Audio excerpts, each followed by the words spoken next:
mujer gestante o puérpera en los hospitales, menos en las capitales, pues, ¿no? Pero se da, a pesar de todo esto, se sigue dando, ¿no? Ahora imagínense que esto ocurre, pues, acá en la capital, y ustedes que se van a ir al Serum, a la provincia, entonces hay lugares inaccesibles, no tienen vía de comunicación fácilmente, y ustedes saben que la gestante está en todo lugar, ¿no? Es un tema bastante para nosotros complicado, ¿no? Por eso vamos a tratar un poco de resumir cuáles son las principales causas de las hemorragias postparto que se dan, hacer un diagnóstico y un tratamiento oportuno. Si ustedes tengan que derivar a una paciente por probable hemorragia que pueda tener postparto, háganlo, doctores, no se queden con la paciente. Acá hoy voy a tratar un poco de explicar lo que se hace acá en los hospitales, lo que ustedes deberían de hacer frente a un cuadro de esta naturaleza que se pueda presentar en una parte. Si bien es cierto, acá no es una de las primeras causas de hemorragia postparto o las hemorragias maternas o la muerte materna, que está dado por estas hemorragias, ¿no? Entonces, definimos nosotros que las hemorragias postparto se da en un parto vaginal, aquel sangrado que pues, esté por encima de 500 centímetros cúbicos, ¿no? O por vía alta, es decir, por cesárea, cuando este es mucho mayor de 500, probablemente calculamos 1000 centímetros cúbicos, ¿no? El médico que continuamente ve a estos pacientes, ¿no? Calcula aproximadamente en un parto vaginal el sangrado que está viniendo, tanto el momento de la contracción postparto, el momento del alumbramiento, el tipo de el color del sangrado que puede estar dando. Entonces el médico ya calcula aproximadamente que esto es normal, ¿no? Para aquel que no está preparado, ¿no? Se va a asustar de esto, ¿no? Igual en las cesáreas se puede tener hasta 1000 centímetros cúbicos, pero por lo general uno vemos 500, 600 centímetros cúbicos, ¿no? Respetando los planos, etcétera, etcétera, que en eso lo vamos a ver más adelante, ¿no? Pero la idea es esto, ¿no? Que por vía vaginal no debe sobrepasar más o menos centímetros cúbicos y por vía alta o una cesárea no debe sobrepasar más o menos 1000 centímetros cúbicos. Que esto hasta cierto punto no va a modificar las funciones vitales en la madre, ¿no? Entonces casi no va a tener ninguna alteración, la mujer se puede parar tranquilamente, caminar, ¿no? En el Perú, estas estadísticas ha ido variando de acuerdo a cómo avanzando. Hemos pasado una etapa muy dura, que es la etapa del confinamiento, la etapa de COVID. Entonces, esta estadística varía un poco, ¿no? Hemos tenido pacientes que han sido operadas a edad gestacional muy temprana, entonces esto nos trae un poquito. Pero eso no quita que expliquemos un poco sobre lo que son las hemorragias y hay que estar prevenido para eso. Entonces, siempre esta lámina los presento a los alumnos que cuando tengamos una paciente con hemorragia, siempre hay que valorar las funciones vitales, dentro de ellos la presión arterial, averiguamos la frecuencia cardíaca, la frecuencia respiratoria, tenemos que evaluar además el llenado capilar, tenemos que evaluar el estado de conciencia de la paciente, tenemos que ver la diuresis en la paciente, el volumen aproximadamente que se pierda en porcentaje, ¿no? Entonces decimos, esta paciente probablemente no tiene ninguna alteración, entonces es un cuadro leve, ¿no? O de repente puede ir hasta un extremo, convulsionando probablemente, totalmente pálido, con choque hipovolémico, entonces ya estamos hablando de otro tipo de sangrado, calculando aproximadamente qué es lo que tenemos que conocer acá, por ejemplo.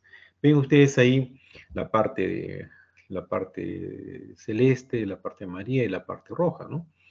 Cuando estimemos nosotros una pérdida sanguínea más o menos de 500 centímetros cúbicos a 1000 centímetros cúbicos en un promedio de una mujer de 50, 60 kilos, entonces este volumen es aproximadamente un 10 a un 15% del volumen total que se pierde. No sin antes, doctores, explicarles un poco que en el embarazo per se, entre las 18 y 20 semanas, hay un incremento del volumen plasmático, más o menos un 40-45% de su volumen total, y a la cual se va a aumentar también la masa eritrocitaria en un 5 o Doctor, 10%. Sí, te escucho, Di. disculpe, no sé si está pasando diapositivas o está haciendo una introducción porque no se ve que corran las diapositivas. ¿No has visto la otra? Perdón. No, está en Esta, hemorragia posparto urinaria extrauterina. a ver, un ratito, ¿eh? Me avisa si logras ver, ¿eh? No sabía. ¿Nada? Está en la primera, doctor, en la primera diapositiva. A ver, un momentito, ¿eh?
Se ve la definición, doctor.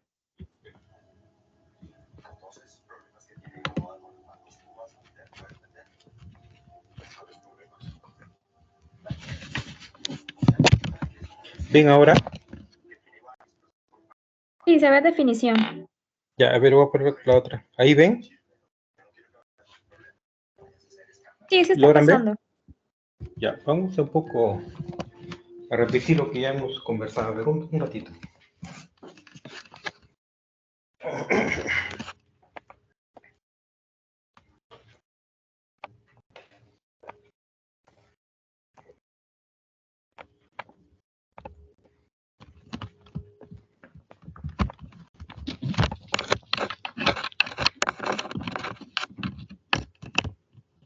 Ya. Bueno, creo que esta parte ya la habíamos comentado, creo yo. Logran ver ahora esta lámina, ¿cierto? Sí se ve. Ya, entonces le decía, ¿no? Que para valorar nosotros una paciente con hemorragia, tenemos que tener ciertos criterios y poder definir frente a qué paciente estamos, ¿no?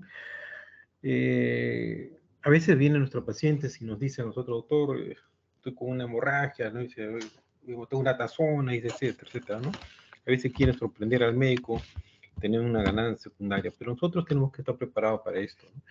Le decía que siempre una paciente con hemorragia tenemos que valorar su estado de conciencia, la diuresis, el llenado capilar y las funciones vitales, ¿no? Y el volumen aproximadamente cuánto está perdiendo para poder definir que este es un cuadro leve, moderado o severo. En la parte de la línea celeste, vemos ahí nosotros que en una paciente aproximadamente de 50 a 70 kilos, 60 kilos por medio, cuando se pierde más o menos entre 500 a 1000 centímetros cúbicos, consideramos que su volumen total es de la pérdida va a ser un 10 o 15%. Como le decía anteriormente, siempre a estos pacientes, toda gestante entre las 18, 20 semanas, 21 semanas, va a incrementar su volumen plasmático más o menos un 40% y su masa eritrocitaria un 10-15% va a incrementar. Es decir, la mujer se va a anemizar, hace una anemia fisiológica, el embarazo, a expensas de que aumenten el volumen plasmático para tener mayor presión de filtración glomerular, mayor perfusión ultraplacentaria, es decir, la mujer se prepara, entre comillas, para un sangrado posterior que va a haber, ¿no? Entonces, ¿cómo está su estado de conciencia esta mujer? Va a estar normal, una paciente que va a colaborar con usted, tal vez un poquito agitada, pero va a colaborar con usted, va a responder todo lo que ustedes le puedan preguntar. La perfunción, igualito, está normal. La frecuencia, las funciones vitales va a mantenerse normal en ese momento. Discreta variación que podría haber tendencia un poco a la hipotensión, pero en general esta paciente está compensada, ¿no? Y las funciones de la función urinaria también está normal, ¿no? Entonces, decimos que esta paciente está en una pérdida leve, que va a oscilar de menos de 1000 centímetros cúbicos. Pero cuando ya la cosa es mayor, ya tenemos, por ejemplo, un sangrado mayor que esto, ya va a variar en la pérdida de volumen sanguíneo que va desde el 15% hasta aproximadamente el tercio, no estamos hablando de un 30, 32%. Es decir, el volumen es mucho mayor, que puede ir de 1000 centímetros cúbicos hasta 2000, donde ya hay compromiso, doctores. Acá el accesorio de la paciente va a estar comprometida, más agitada, está diaforética, hay una palidez marcada, una frialdad, un llenado capilar más lento, ¿no? Hay una calcinosis distal, la frecuencia cardíaca comienza a ser inicialmente la paciente comienza a taquicardia, ¿no? Tiende a tener una hipotensión la paciente, es decir, ya se está comprometiendo un poco más, una piel pálida, fría, sudorosa. Pero cuando el sangrado es mucho mayor, ya estamos hablando por encima de 2000 centímetros cúbicos, ya no, doctores, no, ya tenemos una paciente más comprometida del estado de su sensorio, una paciente que está, de repente puede llegar a convulsión, un estado comatoso, una paciente que casi ustedes van a encontrar un pulso muy débil, la frecuencia cardíaca inicialmente taquicardia y entra en bradicardia, con una hipotensión severa en esta paciente, ¿no? Y va a llegar con una oligoanuria, probablemente llega con una anuria la conducta. Entonces, ustedes hacen un diagnóstico precoz frente a qué tipo de sangrado pueden tener. Englobando esto, lo que le hemos dicho más o menos, ven en una hemorragia de, ¿cómo se llama?, de grado leve, hay una deforética, es una mujer con fragilidad en extremidades, un poco ansiosa, el aumento del llenado capilar. En cambio, en la moderada está más comprometida, esta señora viene hasta una oligonuria, viene con una taquicardia, taquipnea, con una hipotensión postural, y en la severa ya la paciente viene más comprometida, ¿no? Como les había mencionado anteriormente. Entonces, esta tabla es para ya entrar un poco más, antes de hablar sobre lo que es el índice de choque. Esta tabla es para ver exactamente qué cosa hay que ir pensando o cómo está preparado ante una paciente que nos puede hacer una hemorragia postparto, ¿no? Entonces, estas son las famosas 4T que ustedes les han enseñado probablemente, ¿no? La primera T corresponde a la T de tono, el tono uterino, ¿no? La segunda T que corresponde a tejido, que en conclusión es la retención de tejido que puede haber. La tercera T es de trauma, ¿no? Y la cuarta T son los factores de coagulación que es la trombina. Entonces, en la primera T, doctores, ustedes cuando tengan una paciente que tenga una sobredistensión del útero, es decir, cuando tenga, ¿qué cosa? Pues un embarazo doble, múltiple, un feto macrosómico, un feto grande, un polidramio, es decir, ha sobredistendido esa ley de Starling, ha extendido más ese útero, más de lo normal, entre comillas. Entonces, cuando evacúa este producto o cuando probablemente, pues, se dé el parto, entonces ese útero puede quedar suelto, ese útero puede quedar atónico, eso puede hipotónico y comienza el sangrado, ¿no? De igual manera, cuando hay un cuadro infeccioso, cuando existe una RPM, por ejemplo, que ha provocado una corionitis y estos gérmenes invadan, produce una infección dentro de la cavidad uterina, también es un factor condicionante para que se forme la toniotrina. Por ejemplo, ahí ven ustedes la RPM prolongada y todos los signos de corionitis, ¿no? Corionitis, fiebre, taquicardia, irritabilidad uterina, secreción purulenta, etcétera, etcétera, que ustedes conocen. Y el otro es el agotamiento muscular. ¿Qué cosa es el agotamiento muscular o el agotamiento materno? ¿No? O es lo que a veces los residentes llaman ¿cómo se llama? El trabajo de parto disfuncional. Por ejemplo, si tenemos en sala de parto una gestante que tiene 6 centímetros de dilatación, esa mujer sigue con 3, 4 contracciones en 10 minutos, con 2 cruces, buena intensidad, buena frecuencia tiene esta mujer, pero a las 2 horas sigue con 6 centímetros, a las 3 horas sigue con la misma dilatación, es decir, no avanzó, pero la contracción en la dinámica uterina, la fuerza contráctil continúa, hasta que llega un momento que ese útero pues se agota, se cansa, hay un consumo de calorías enorme, entonces, por lo tanto, entra en agotamiento esa masa muscular, ¿no? Entonces, es otro factor de riesgo para que cuando yo atienda un parto, diga, esto me puede ocurrir o esto va a ocurrir, ¿no? Entonces, cuando ustedes tengan pues un embarazo gemelar, siempre hay ese temor, siempre hay que estar preparado porque esta mujer no va a ser una atonía en su momento, ¿no? Entonces ya ven ustedes cuáles son las causas probables solamente con ver el tono, del útero nada más, ¿no?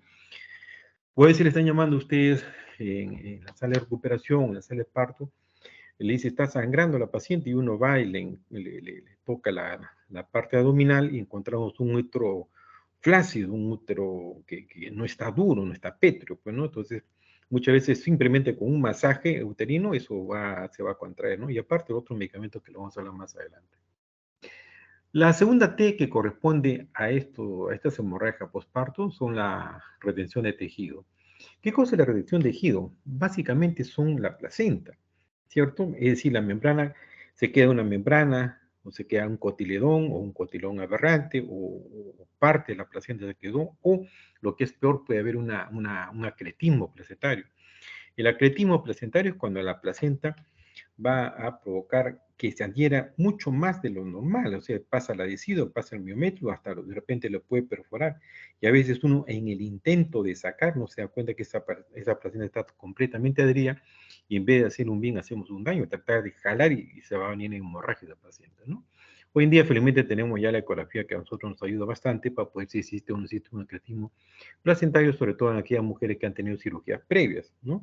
Aquellas mujeres que han tenido cesáreas 1, 2, 3 veces, es un factor condicionante para que la placenta haga ese tipo de acretismo, ¿no? Es decir, entonces cuando yo tenga un útero contraído, es decir, no es el problema tónico, y el problema es una retención de membranas, mientras yo no saque esa membrana o mientras yo no haga la extracción manual de la placenta, o de repente, como decíamos, es un acretismo, si no lo toco, entonces debo de pensar de que hay una retención ahí en eso, ¿no? Entonces, si yo tengo un útero bien contraído, pero me sigue sangrando, ustedes agarran su valva, colocan, jalan el útero y comienzan a revisar la cabeza. Pero si ustedes ven, doctores, cuando traten de jalar una placenta, si esa no sale, ya no se insiste, que probablemente sí estamos hablando en un lugar donde ustedes no tienen acceso a una ecografía, pues, ¿no?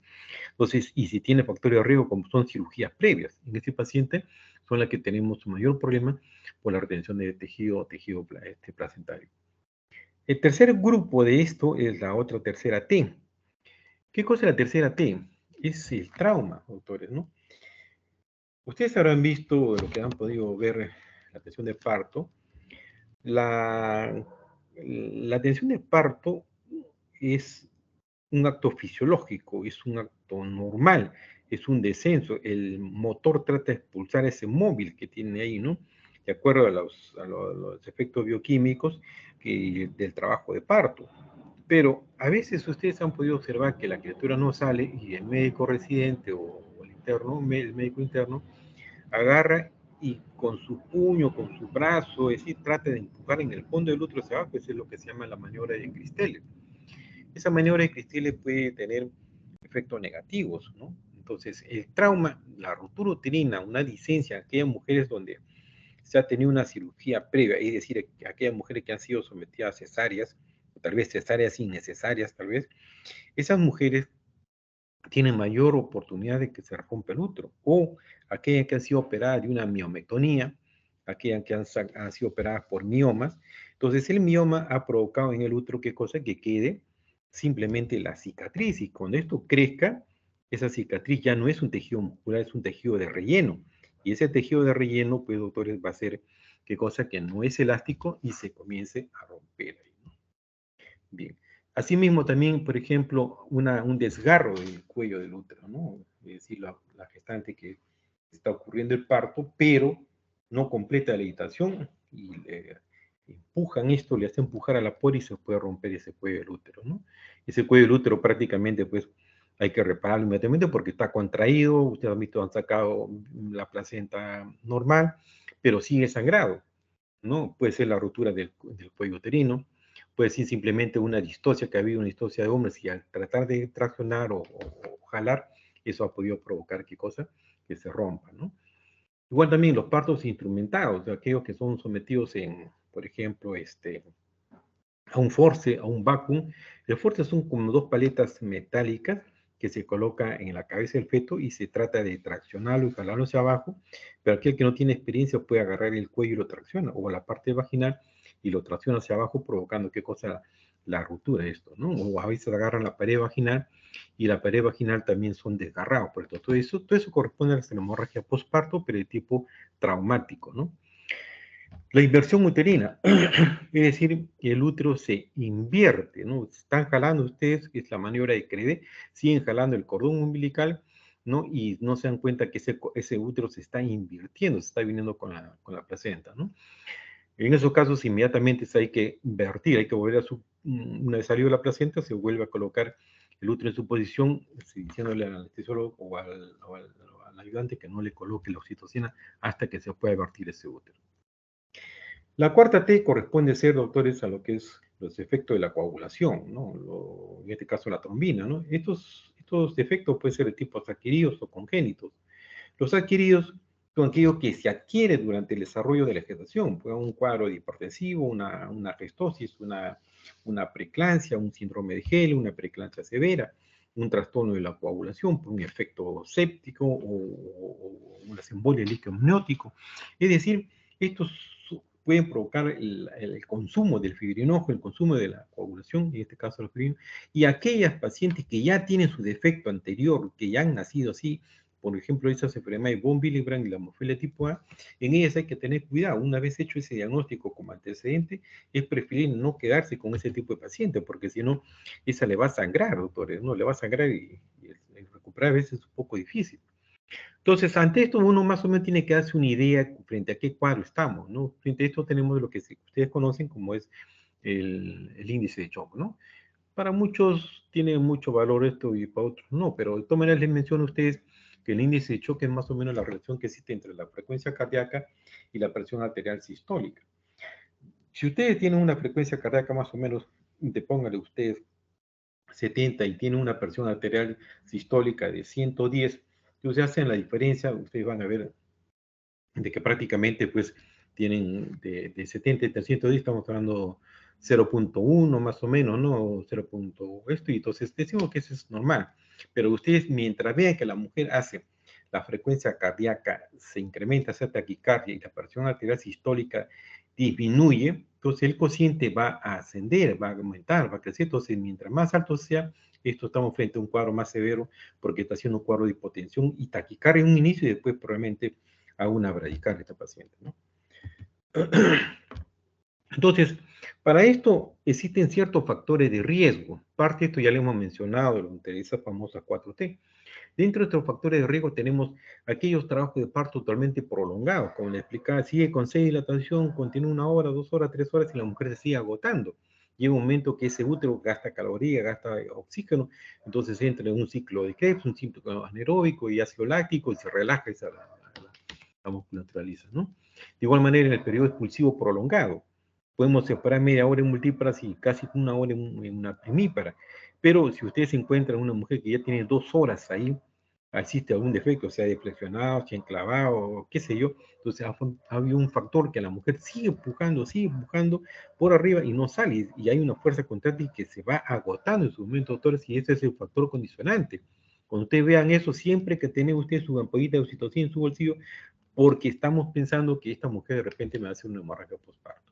A la inversa, igual también los partos precipitan una contracción brusca, sostenida, expulsa rápidamente a un bebé que está en la emergencia, está con 2 centímetros, y viene a hacerle parto en media hora, 1 hora, y ya está expulsando, está naciendo. Entonces esa fuerza contráctil va a llevar también a su vez a una relajación fuerte en esta paciente, ¿no? Y la otra, la sobredistensión uterina que les he mencionado por los polidramnios, por el embarazo gemelar, por fetos macrosómicos, por, ¿cómo se llama?, por defectos de tubo neural que producen polidramnios, ¿no? El meningocele, el mielomeningocele, que producen gran cantidad de líquido. Ese líquido cefalorraquídeo que invade toda la cavidad. Entonces, eso provoca una sobredistensión. Los fetos grandes, ¿no? Los fetos, bueno, yo macrosómico lo he dicho, pero los fetos grandes también, doctores, y eso provoca, ¿no? Las infecciones, las cirugías previas. Si yo tengo una mujer cesárea 2, 3 veces y venga en expulsivo a sala de partos, entonces si con una sola cesárea hay un factor de riesgo que se puede romper el útero, imagínense ustedes que tengan 2 cesáreas, 3 cesáreas y venga en expulsivo a sala de parto, porque se controló en X lugar, y esa cirugía previa se puede romper el útero y al final sigue sangrado, ustedes ven que está bien contraído, pero ¿de dónde viene? Hasta que se logra ver que efectivamente está sangrando de lo que ha sido anteriormente la historografía. La inducción del trabajo de parto. La inducción del trabajo de parto, doctores, tiene que ser con indicación de acuerdo a lo que es el índice de bicho. Si yo tengo una mujer que tiene un índice de bicho adecuado para un trabajo de parto, magnífico. Pero si yo tengo una mujer que no tiene un índice de bicho inadecuado, mal hago en forzarle para que se produzca el parto, doctores, ¿no? Porque el feto va a ir contrayéndose hacia la parte pélvica, la cabeza del feto, y el útero sigue contrayendo, y va a llegar a su agotamiento. La obesidad, la miomatosis porque va a encontrar, usted sabe muy bien de que existe una triple gradiente descendente, es decir, la contracción con una buena intensidad que se dirige de arriba hacia abajo, sumando una sumatoria de vectores que se dirige al canal de parto, pero si en su trayecto esos vectores encuentran un defecto, unos tumores, no va a haber una fuerza contráctil adecuada, entonces por lo tanto no va a haber una buena contracción. Las mujeres anémicas, las mujeres que estén desnutridas, los antecedentes de partos anteriores, el uso de estos instrumentos, que es el force, ¿cómo se llama? El vacuum, las episiotomías grandes y el sulfato de magnesio, que es de forma inadecuada. Acá tenemos la que les he mencionado ya, la famosa 4T, ¿no? La primera T, tono, que es la tonía. Un segundito, doctores. Perdón.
Bueno, continuamos. Entonces les explicaba porque estas son las famosas 4T que les estoy explicando. La primera T que corresponde a lo que es la anatomía, la segunda T que es el tejido, la tercera T de trauma y la cuarta terminante. Esto es básicamente todo lo que tenemos que ver cuando tenemos una hemorragia postparto. Estar prevenidos, estar atentos, pero existen otras causas menores para esto, ¿no? Que se puede confundir, pero esto es básicamente.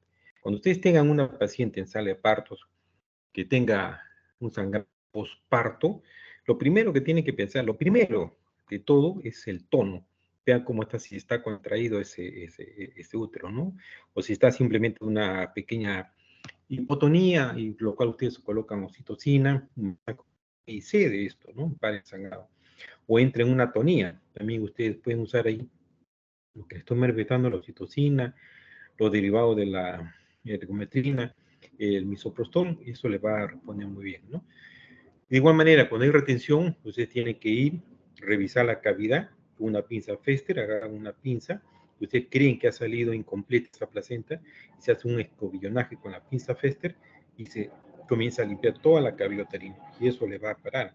Pero si están frente a un cuadro de un acretismo, mejor ni lo toque, doctores, ¿no? O una retención placentaria, ustedes agarran, colocan un relajante, introduce una mano a la cavidad uterina y va tratando de desprender la placenta ahí adentro en forma lenta y con otra mano ir traccionando hacia abajo. Y pero si tenemos una paciente que este útero está contraído, que se han hecho el alumbramiento, la cara fetal, y ven que todo está completo y ese útero está contraído, pero sigue sangrando esta mujer. Lo que se hace inmediatamente es colocar un par de vasos y lo primero que tenemos que buscar es el cuello. Si ha habido un desgarro del cuello, una ruptura uterina por una mala presentación o de repente por un material, un instrumento que hemos colocado en forma inadecuada. Entonces procede a suturar la zona o revisar la pared de la vagina si existe, ¿no? O de repente fue una episiotomía grande, ¿no? Una episiotomía grande que se va en todos los planos profundos. De igual manera que se hace con cada bala y se va haciendo los puntos hemostáticos del lugar donde está comprometido, ¿no? Y el otro, el factor que puede ser adquirido o puede ser congénito, el factor de lo que es la trombina, ¿no? Entonces, en conclusión, tenemos que nosotros decimos que un sangrado vaginal no debe pasar más o menos de 500 centímetros cúbicos y por vía alta no debe sobrepasar más o menos de 1000 centímetros cúbicos, ¿no?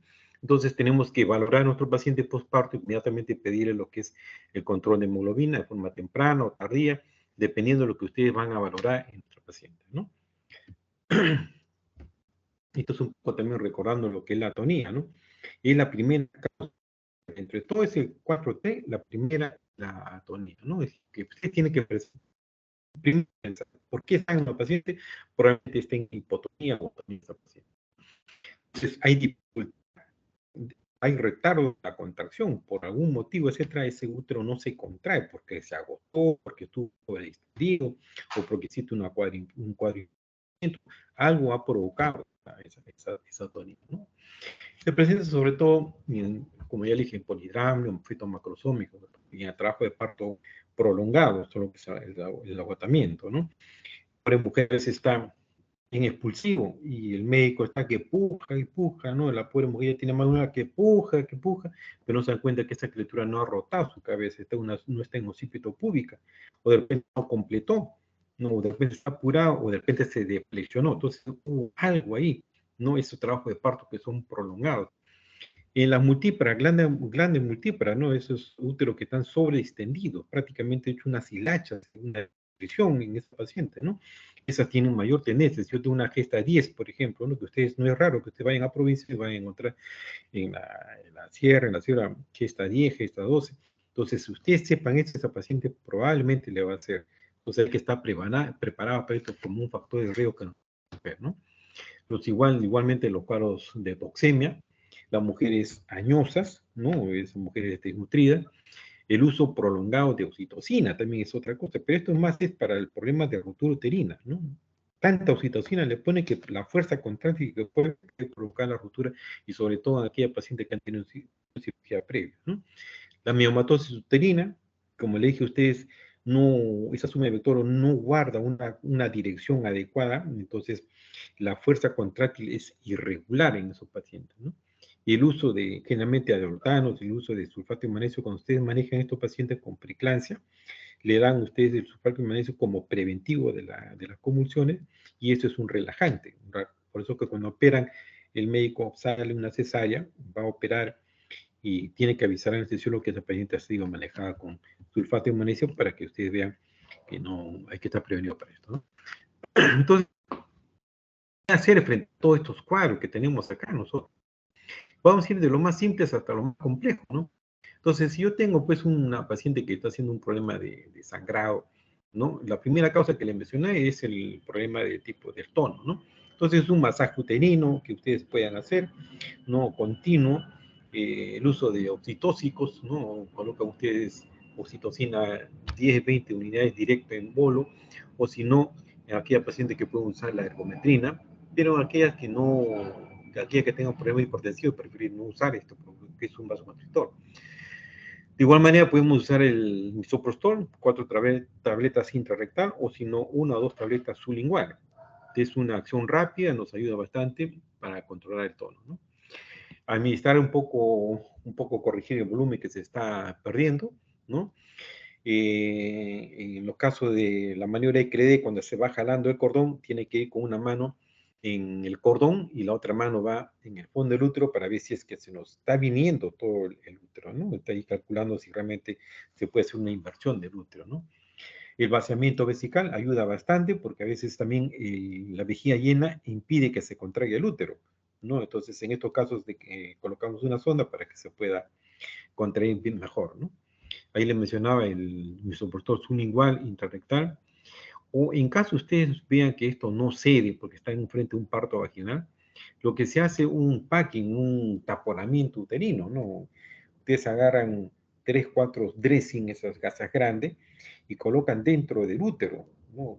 Van notando cuánto van colocando y se pone a presión en el fondo del útero, y eso es lo que se conoce como un packing o un balón. Colocan ustedes una sonda vesical y lo llevan, lo mismo, porque eso es un globo resistente que puede llegar a 80, 90 centímetros cúbicos, colocan dentro de la cavidad uterina para que hagan un taponamiento, ¿no?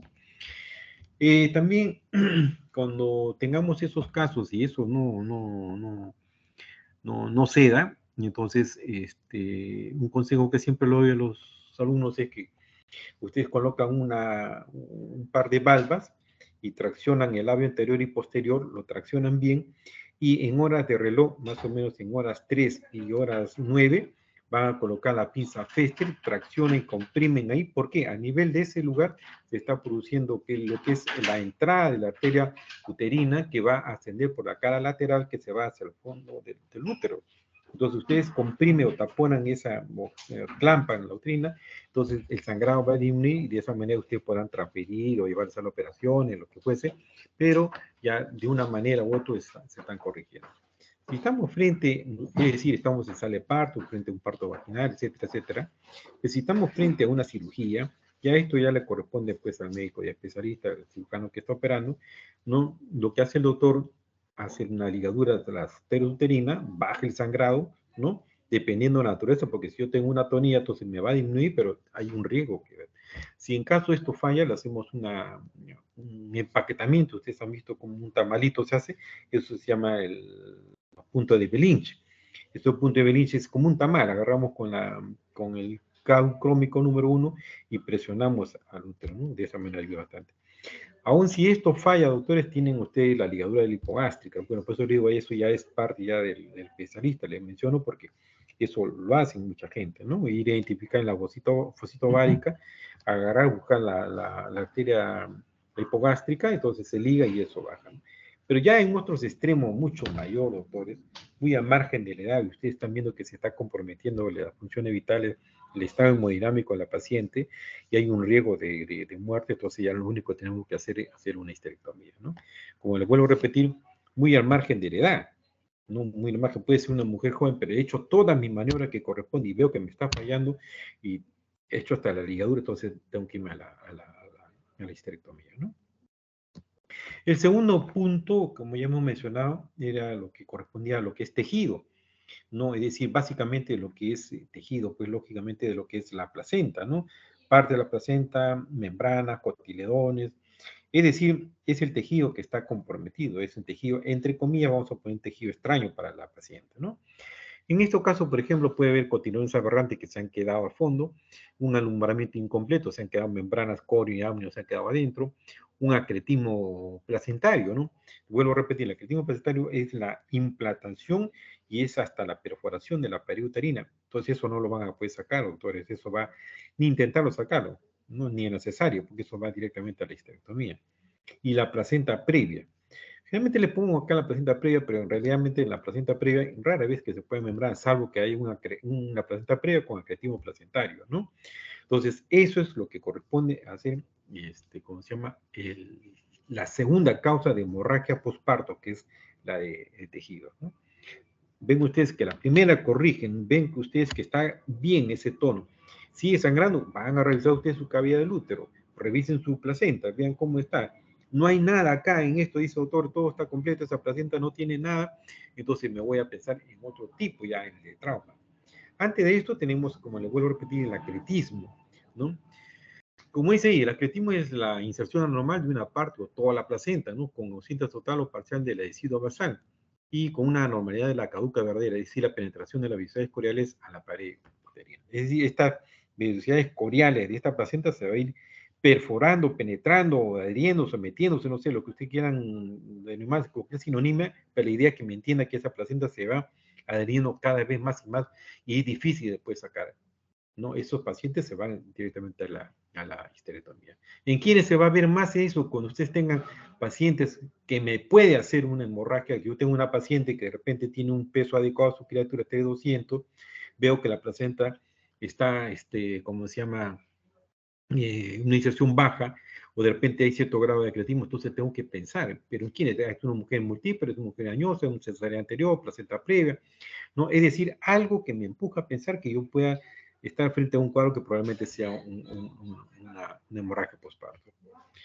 Entonces, esa retención placentaria es cuando no se separa totalmente, ¿no? Esperamos más o menos un tiempo prudencial de media hora 30, o 40 minutos para un expulsivo. Normalmente antes lo que hacíamos era eso, ¿no? Esperábamos un tiempo prudencial de 30, 40 minutos que se produzca el alumbramiento en forma natural, ¿no? El alumbramiento que se produzca en forma espontánea, ¿no?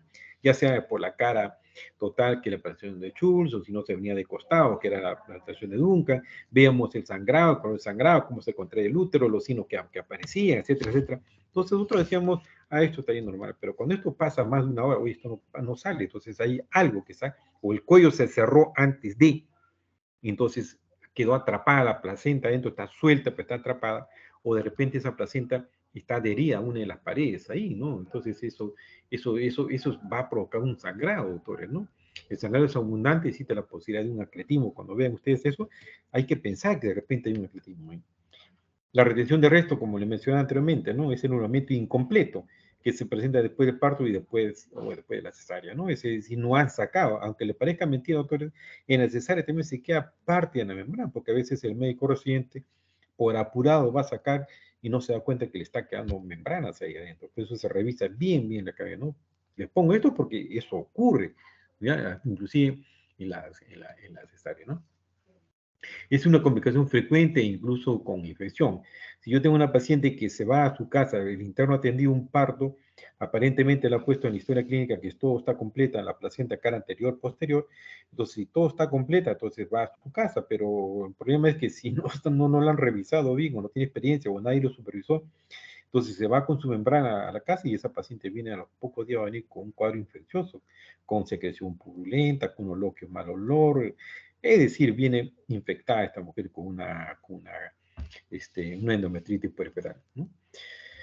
Las pacientes pueden presentar sangrado con coágulos de olor fétido, ¿no? Un útero subinvolucionado, fiebre después de las 48 horas, es decir, viene con una endometritis puerperal. En esos casos, doctores, lo que se hace primeramente, se coloca un espéculo y se apertura o se abre el cuello del útero para que drene todo su contenido. Después de 2 dosis de antibióticos, va a hacer operaciones para hacer su legrado uterino puerperal, ¿no? Evidentemente se va a colocar pues todos los antibióticos, oxitocina para que se contraiga ese útero. Acá ven ustedes una lámina más o menos, esto es algo esquemático para que vean lo que es la placenta increta, percreta, ¿no? La placenta, la primera que ven ustedes hacia la mano izquierda, la placenta normal, ustedes van a ver ese tejido endometrial que se transformó en tejido residual, posteriormente más abajo el memetrio y la serosa, ¿no? Y por encima está la placenta. Y en el número 1, que es el grado de acretismo, que se llama placenta creta, cuando esto ya está comprometiendo, esa placenta va a penetrar un poco hacia las primeras fibras musculares. Y la increta ya está compromiso mayor que llega hasta el miometrio y la percreta que lo va a perforar, ¿no? Es decir, vean ustedes cómo esa placenta, ¿a alguien se le va a ocurrir sacar una placenta increta, percreta? Imagínense sacar eso ustedes, una hemorragia masiva y eso ya, si no actúan rápido, el paciente se nos puede ir, ¿no? La otra causa de T, que era de trauma, como le decía, ¿no? Son todos los cuadros, como su nombre dice, traumáticos, un golpe, una caída, un accidente de tránsito, un choque, un desgarro o aquellas episiotomías grandes, ¿no? Aquellas mujeres que tengan, se les haya roto o hay una dehiscencia de electrografia anterior, ¿no? Los partos instrumentados, las maniobras de Cristeli, es decir, todo aquel que sea un cuadro traumático en el trabajo de parto, va a provocar, o hay que tener presente que nos puede hacer una hemorragia de efecto traumático, doctores, ¿no? Como les decía inicialmente, la primera causa es la atonía. Revisan ustedes si ese útero está flácido, qué sé yo, magnífico. Pero si está contraído, entonces la segunda causa dijo, ya voy a revisar entonces la cavidad porque es de tejido. Depende de que un parte de tejido. Reviso, no hay nada, no encuentro nada. Entonces la tercera causa acá puede ser los efectos traumáticos, es decir, los desgarros. Cuando el feto no rota bien en canal vaginal, se desgarra la vagina, la cara anterior, posterior, etcétera, etcétera, las laceraciones, las episiotomías grandes o las episiotomías dobles. A veces hacen porque el feto es tan grande, no gira bien, le hacen episiotomía doble a la mujer, ¿no? O el sangrado oculto. Este sangrado oculto es más peligroso porque se diseca hasta el retroperitoneo. ¿En qué caso? Cuando se hace una episiotomía grande y no se repara bien, se deja el vaso sangrando y esa sangre se va disecando por la parte posterior al retroperitoneo. Y vemos que la mujer ya no sangra. Ya el útero está contraído, la placenta bien, veo si el piso está normal, pero sin embargo la paciente se está comprometiendo más y más. Comienza a ver tiaforesis, hipotensión, taquicardia, taquipine. Y se toma una ecografía y vemos de que existe un coágulo detrás del peritoneo, que hay que entrar a sala inmediatamente con esa paciente, ¿no? Eso tampoco es raro, doctores. Hemos tenido casos nosotros ahora poco en el hospital, ese tipo de lesión. A Dios gracias se hizo el diagnóstico temprano, ¿no? La ruptura uterina, aquellos lugares donde ha sido pues mal operada, entre comillas. ¿Qué significa esto? Ustedes, bueno, la mayoría que está entrando a sala, que, que están viendo una cesárea, que están viendo un parto, ¿no? Bueno, algunos alumnos que están rotando conmigo, hemos tenido la oportunidad de entrar en la sala. Entonces, cuando el médico residente está operando, corta su pie, corta el tejido celular, llega a la aponeurosis, abre el músculo, abre lo que es el peritoneo parietal, y vamos a encontrar abajo ya el útero, y se toca para ver que ese segmento esté delgado. Entonces el útero está forrado por una membrana que es el peritoneo visceral.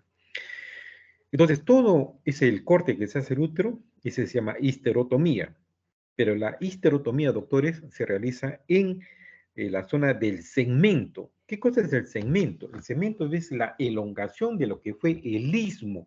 Es decir, ¿qué es el istmo? Es la unión que existe entre lo que es el cuello y el cuerpo. Ese istmo se elonga, o sea, crece, y eso se llama segmento. Y la incisión de la histerotomía tiene que hacerse en ese lugar. Pero lamentablemente, pues a veces los muchachos no hacen una incisión en ese lugar, hacen una segmentaria corporal, es decir, es por encima del segmento.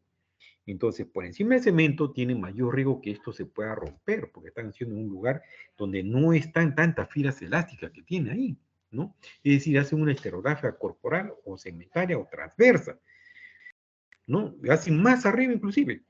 Y en algunos casos se hace en forma, vamos a decirle, normal para que se pueda entender. Pero, Normita, estoy en clase, es un ratito te llamo, ¿ya? Te llamo un ratito, Norma. Te llamo un ratito, estoy en clases. Ya, ya. Entonces, eso tenemos que ver, ¿no? Porque a veces, como le digo, se hace una incisión transversa, una incisión corporal arriba, porque cuando tenemos una placenta previa total con atletismo, es preferible sacar el feto por arriba, sabiendo que le vamos a ir a hacer una histerectomía, ¿no? Bueno, en los partos instrumentados, como le mencioné, en los partos instrumentados tenemos qué cosas, doctores. Tenemos, por un lado, tenemos lo que es el uso del vacuum, el esfuerzo mal colocado, ¿no? Como decía inicialmente, ese force son dos paletas metálicas que se colocan en el feto en la región temporoparietal de ambos lados, se traccionan hacia abajo, pero si el operador no sabe y coloca sobre el cuello del útero de la mujer y lo va a desgarrar, o coloca sobre la muerde la pared de la vagina, es igualito, ¿no? O el vacuum es como una ventosa, como un chupón que se coloca en la región de la cabeza de la criatura y se tracciona hacia abajo. Pero también hemos visto que hay gente que no sabe colocar y a veces ha provocado desgarro del cuello, ¿no? La hiperestimulación uterina, la gran cantidad de oxitocina que le dan o no lo controlan, se abre la llave y eso provoca qué cosa, lo provoca una superestimulación. La maniobra de Christeller, ¿no? Esa maniobra que yo le decía que el interno, el residente o el alumno, a veces desesperados que no sale la criatura, van hacia arriba, al fondo del útero, comprimen su puño y empujan hacia abajo. Usted ha visto en la cesárea que sea, pero ya tenemos de salida. Y en alguna oportunidad tuve ¿cómo se llama? La mala suerte, vamos a decir, entre comillas, de ver a un X persona que hasta la rodilla lo puso, se subió encima de la mujer, la rodilla lo puso, lógicamente tuvimos que llamarle la atención muy fuerte, ¿no? Porque a él no le gusta que se pongan encima y le hagan lo mismo, ¿no? Esos no son criterios obstétricos, doctores. Esa es la persona que no estudia, no sabe lo que es un mecanismo de trabajo de parto. La inversión uterina, es decir, todo esto que ya les he mencionado anteriormente. Y lo que es la cuarta T, que tiene que ver con la trombina o los factores de coagulación, que puede ser de tipo congénito o adquirido, ¿no? El congénito es una enfermedad de von Willebrand, la hemofilia, y las adquiridas son las que en el desarrollo del embarazo se ha presentado un cuadro de gel, preeclampsia, una toxemia, una embolia del líquido amniótico en el expulsivo, un cuadro séptico, es decir, un DPP, todo eso puede provocar, ¿qué cosa? Las alteraciones de la coagulación, ¿no? Y las otras causas que ya no son causas directas del útero, tenemos ya, entre comillas, un poco menores, tenemos las episiotomías, las laceraciones cérvico-vaginales, las alteraciones de coagulación, toda la que ustedes conocen, y otra más alejada, ¿no? De etiología un poco indefinida, tenemos la diabetes, el cuadro hipertensivo, que sí le mencioné, la anemia, la malnutrición, el tabaquismo, miomatosis, los legrados uterinos previos, ¿no? Aquí hay mujeres que han tenido varios legrados, entonces tienen un tejido, una capa basal muy delgada y tienen mayor tendencia a tener un acretismo, tienen tendencia a tener ¿cómo se llama? Se me fue ahorita la palabra, cuando se pega el útero, entonces queda delgada la decido, entonces eso provoca al final un parto que no se contraiga. El síndrome de Hashimoto, perdón. El diagnóstico, como en toda patología, tiene que ser clínico. El médico tiene que estar preparado, no solamente de que venga la paciente, tiene que estar preparado cuando lo tenga usted en su consulta. Cuando usted tenga una paciente que tenga 3 hijos ahí en su barriga, usted tiene que ir pensando que esta mujer me puede hacer una atonía. ¿Se da cuenta? Si yo tengo una mujer que tiene un feto grande, que me está pesando 5 kilos y pico, también tengo que pensar. O si esta mujer tiene una malformación del tubo neural, tiene una malformación y tenga polidramio. Entonces, son factores de riesgo que yo tengo que ir pensando. Cesárea anterior, mujer que ha tenido sangrados anteriores, mujer que ha tenido legrado, tenido retención, mujer que ha tenido o ha sido operada de miomectomías. Es decir, algo que me empuje a pensar a mí que esta mujer me va a hacer cualquier problema postparto que pueda tener. Entonces, tengo que estar por una parte prevenido. Y dentro de los exámenes, primero, como le digo, va a la cabeza lo que es el criterio clínico, lo que nos puede decir nuestra paciente y lo que nosotros veamos ahí, ¿no? Puede tener un parto en domicilio, venga al hospital, entonces tenemos que calcular más o menos cuánto volumen se ha podido perder de acuerdo a la clínica, sin exámenes todavía, doctores, porque hay un defecto tiene que de frente a los análisis le piden, no, para eso estamos formados nosotros, es la parte clínica, es la diferencia del médico que tiene que tener con otras especialidades, ¿no? De igual manera, ya secundariamente van haciendo sus exámenes en el laboratorio, lo más importante, ¿no? El hemograma, tiempo de coagulación de sangría, grupo sanguíneo, el hemograma. Es decir, todo lo que nos va a ayudar para este tipo de pacientes, ¿no? La ecografía. La ecografía, ¿en qué casos sobre todo, no? En casos, por ejemplo, cuando hay retención de membranas, en caso de acretismo, ¿no? En caso de placentas previas, que yo tengo una mujer con placenta previa, en su desarrollo de su embarazo, entonces no me puedo quedar con, si estoy lejos, no me puedo quedar con esa paciente, ¿no? La radiografía, la resonancia, la fotometría Doppler cuando tenemos el embarazo ahí, ¿no? Eso, todo eso aunado nos da un criterio más o menos, o una sospecha que puede estar frente a un cuadro de una hemorragia postparto, ¿no? Es decir, entonces, hasta acá estamos viendo que en la hemorragia postparto no es un tema ajeno, no es un tema que digamos una infección de la garganta, un embarazo, por ejemplo, ¿no? Que es un tema muy aislado. Este tema de hemorragia postparto hay que vivirlo, hay que tenerlo, hay que verlo, hay que tener la experiencia, hay que estar metido, no de lejos, ver cómo se tiene un parto, no hay que meter la mano. Entonces, en la medida que ustedes vean y van después comiencen a leer, porque ustedes lo tienen en internet, hoy en día lo tienen en internet, lo tienen en la mano todo el mundo, y lean, van a ver que esto no es un cuadro tan simple, o de repente es tan simple, pero tenemos que sacar ese cuadro que si no lo sabemos de acá, vamos a tener un desenlace fatal. Cuando ustedes tengan estos pacientes en forma general, aparte de lo que les he mencionado, una atonía, un legrado perperal, en la sutura, siempre que a nuestro paciente trata de mantener nuestro medio, un medio hemodinámico estable, nuestro paciente trata de corregir las funciones vitales, ¿no? Tanto con en su medio interno, tanto el equilibrio hidroelectrolítico, ¿no? Aunque le parezca mentira, esa paciente tiende a ir a ¿cómo se llama? Una acidosis metabólica, por toda esa pérdida que ustedes van a ir viendo. Entonces le hacemos un AGA, le hacemos un electrolito a nuestro paciente, ¿no? Abril dice acá una o dos vías, una probablemente para la vía, para un expansor plasmático o para un cristaloide, y la otra vía para la sangre, ¿no? O para un plasma, lo que ustedes crean en el momento, según su criterio, que estamos frente a un criopestado y consumo de coagulación, consumo de los procesos de coagulación, ¿no? Entonces, teniendo dos vías es más manejable, como decimos vulgarmente, más mejor, si me quieren entender, ¿no? Para que tener nuestro paciente ahí, mantener nuestro medio interno, mantener su estado hemodinámico, mantener ¿cómo se llama? Su llenado capilar, mantener la función renal, su estado de conciencia en nuestro paciente, ¿no? Ver bien de eso, ¿no? Se coloca su oxígeno, su sonda vesical para ir midiendo la diuresis, ¿no? Evitar la hipotermia, aunque le parezca mentira, es un cuidado de enfermería que nos ayuda bastante manteniendo la hipotermia. Evitar la coagulación, es decir, pidiendo los exámenes pertinentes para evitar esto, ¿no?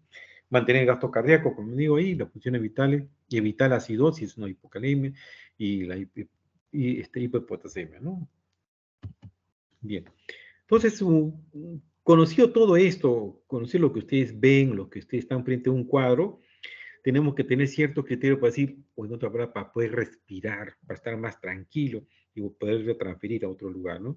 Que nuestra hemoglobina esté por encima de 7.5, lo ideal sea por encima de 8, la plaqueta que esté por encima de 50.000, fibrinógeno mayor de 100, el tiempo protomina menor de 1.5 veces del valor normal, ¿no? Evitar la coagulación, su diuresis, que tenga buena diuresis esta mujer, ¿no? Y la función vital estable. Eso es el primer objetivo que ustedes tienen que tener ante nuestros pacientes antes que ocurra otra cosa mayor, ¿no?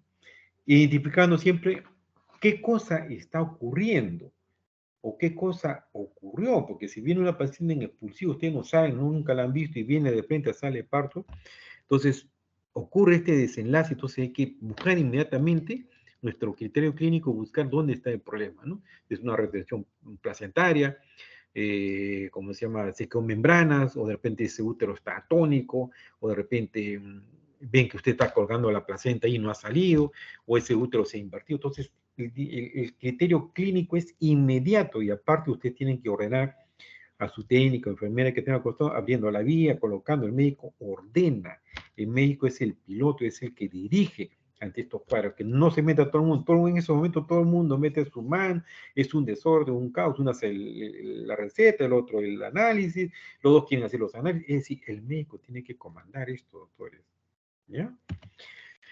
Bien, estos son algunos medicamentos que se utilizan, ¿no? Si lo pongo solamente para que ustedes tengan conocimiento, la oxitocina, más común usado, el derivado del coenzymo de centeno, la ergometrina, el metergin, la carbetocina. Antes se hablaba que la carbetocina era totalmente selectiva, pero no es tan así como lo presenta, ¿no? Pero es muy bueno, nos ayuda bastante, ¿no? Esta prostaglandina bisoprostol por vía intrarrectal se puede colocar, o si no, sublingual, nos ayuda bastante, ¿no? Y gluconato de calcio de acuerdo a cómo estamos frente a un cuadro, si lo estamos pasando sangre o no. Entonces, como línea general también, entonces, mantenimiento, administración de líquido, como les he mencionado, tratar de mantener las funciones vitales, reposición del útero siempre cuando estuviera invertido, como ustedes ven en la gráfica ahí, se utiliza como un puño, se agarra con dos dedos, se va empujando hacia el fondo como un gancho y se utiliza después el puño, ¿no? En ese momento no se debe colocar oxitocina, ya se coloca un diazepam con atropina y se va involucionando, perdón, se va invirtiendo el útero de nuevo como estuvo, ¿no? Entonces, ya una vez que esto ocurre y ya lo han puesto en su posición, ya recién podemos utilizar los oxitóxicos en esa paciente, ¿no? Bien, entonces, cuando yo tenga comodidad profiláctica, yo tengo que ver a mis pacientes, doctores. Entonces, hagan su control prenatal donde estén trabajando o en el lugar donde estén. Primero, hacer su diagnóstico geográfico, su topográfico, a ver qué accesibilidad tienen ustedes para traer una paciente, ya sea por el río, ya sea por el mar, ya sea por aire, ya sea por la carretera. Es decir, todo eso tienen qué médico está más cerca de ustedes, qué lugar o qué otro hospital de mayor complejidad está cerca de ustedes. Es como medida profiláctica, ¿no? Y lo otro es reconocimiento de los factores de riesgo, hospitalizar a la paciente si ustedes crean conveniente, ¿no? Y el manejo activo de la placenta. El manejo activo de la placenta o del alumbramiento, hoy en día se preconiza qué cosa. Postparto inmediato, se tracciona la placenta previa a aplicación de oxitocina por vía intramuscular, se va traccionando la placenta de forma gradual, con una mano hacia abajo, la otra hacia arriba, tratando de sacar y revisar. Es decir, ya no esperamos el alumbramiento espontáneo. Los protocolos que envían esto es para evitar el sangrado, para evitar la anemia en la mujer postparto, ¿no? Cada uno les pongo eso porque cada uno tiene un criterio particular sobre esto, ¿no? El acceso intravenoso al parto y disponibilidad que tengan pues un banco de sangre o de repente estén más cerca a otro lugar. Bien, doctores, eso es lo que corresponde a las hemorragias postparto. Es un tema apasionante, interesante a nosotros como médicos, pero que tenemos que tener las armas bajo nuestra mano, en nuestro bolsillo, frente a un cuadro que podamos hacer.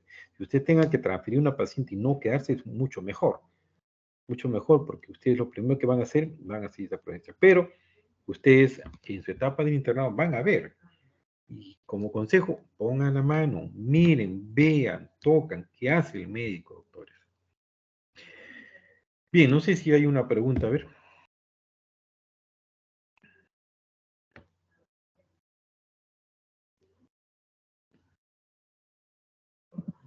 ¿Alguna pregunta, a ver, doctores? ¿O no está Parece claro? que no hay duda. O está claro todo o no está nada claro, pues.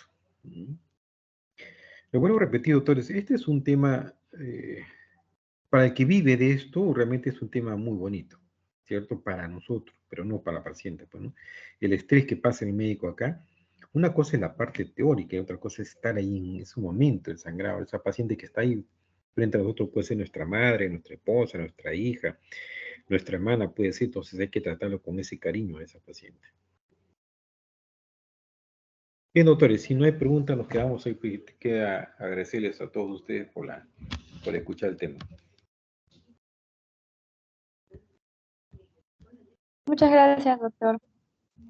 Gracias, doctor. Gracias, doctor.